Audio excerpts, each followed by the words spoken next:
Assalamualaikum warahmatullahi wabarakatuh.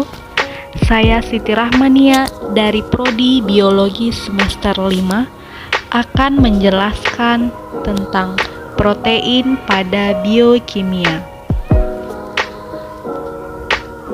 Protein merupakan molekul besar dan kompleks yang disusun oleh subunit yang lebih kecil yang disebut sebagai asam amino, sehingga kita harus mengetahui terlebih dahulu apa itu asam amino.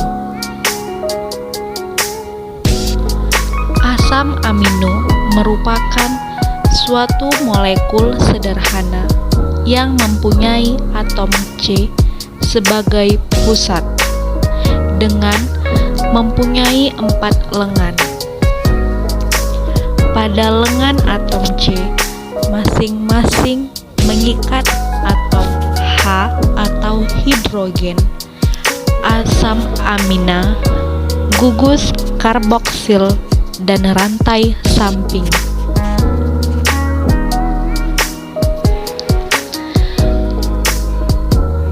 Pada asam amino, terdapat ratusan jenis asam amino, namun hanya sebagian yang dapat berikatan pada protein.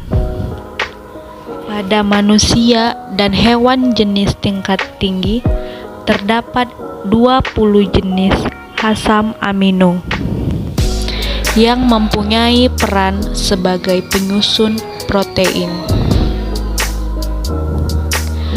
20 jenis asam amino ini mempunyai sifat yang berbeda-beda.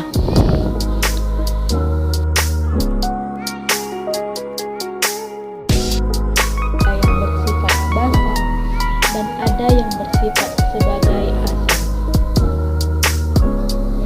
sehingga dapat menjadi suatu pertanyaan, berapa asam amino yang dibutuhkan untuk membentuk suatu protein.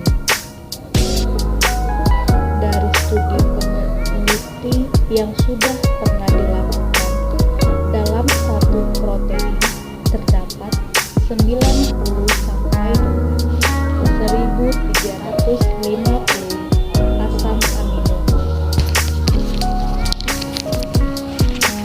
Asam amino ini akan dihubungkan oleh rantai peptida sehingga dapat disebut sebagai polipeptida.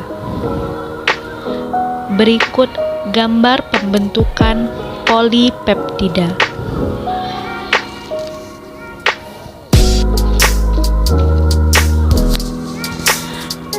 Pada protein terdapat beberapa fungsi utama.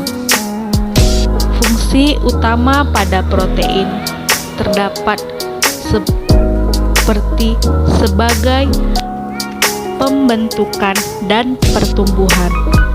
Fungsi yang kedua sebagai pembentukan antibodi. Fungsi yang ketiga sebagai sumber energi.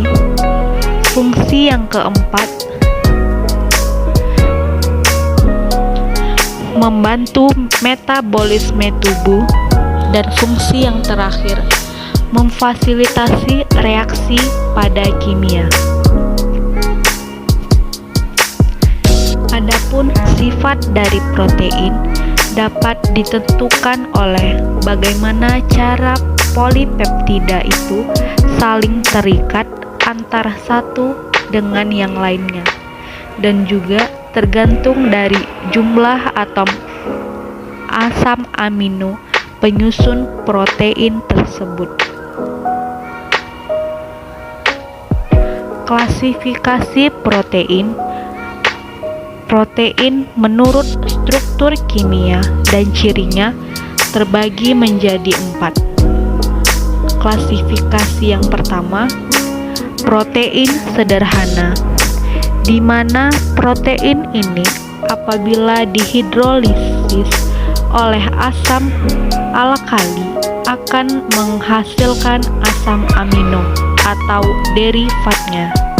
contohnya pada hidrogen dan glutenia. Klasifikasi yang kedua, protein majemuk. Klasifikasi protein yang ketiga, protein turunan. Dan klasifikasi protein yang keempat, protein konjugasi.